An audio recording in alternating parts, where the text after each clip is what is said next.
Keith Taylor, Green MEP for the South East. What do you make of the vote that we've had here today on GM? Do you think that it may result in GM crops being grown in the South East of England? Well, I think it's a very real possibility. It's a probability. We're going to see more GM crops in the UK and in the South East in particular.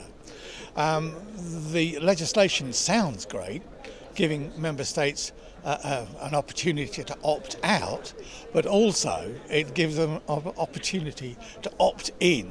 Now, the British government, despite the overwhelming public opposition to the promotion of GM, is actually determined to listen more to the multinational corporations who are persuading the government to invest more in GM. I mean, let's be clear. What is your opposition to GM crops? Why are they so bad from your point of view? Well, undoubtedly because they pose a risk.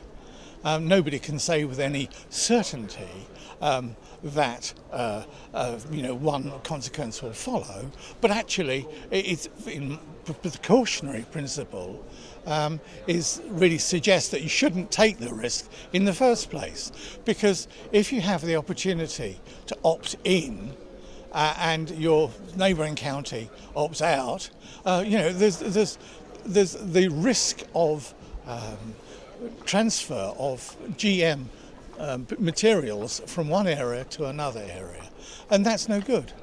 You talk in your press release about concerns about GM to do with the environment and to do with health. Just explain then what those concerns are in layman's terms. What are the risks of GM crops?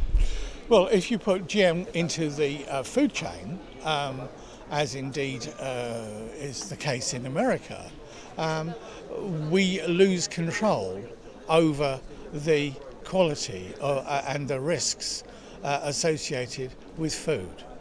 And it's also tying in food production systems to big agricultural operations in a way that makes those corporations, makes those farmers reliant on GM producers.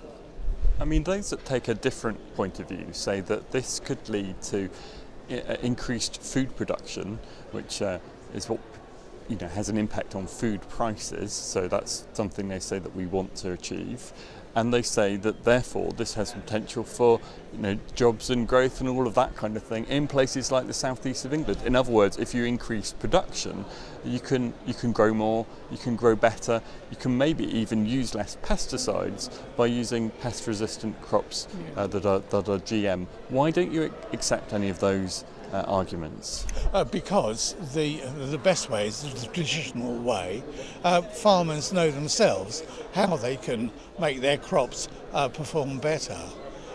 If we have industrial scale agriculture, we've got industrial scale pollution risks from nitrates in the soil, from other pesticides. We have those risks, and if we were doing it more naturally, then we could avoid those risks and with no consequence. I mean, actually, if we're looking about saving food, I'd like to look at cutting the 30% wastage figure of food that there is. That's what needs tackling. We could increase the food availability if we decrease waste.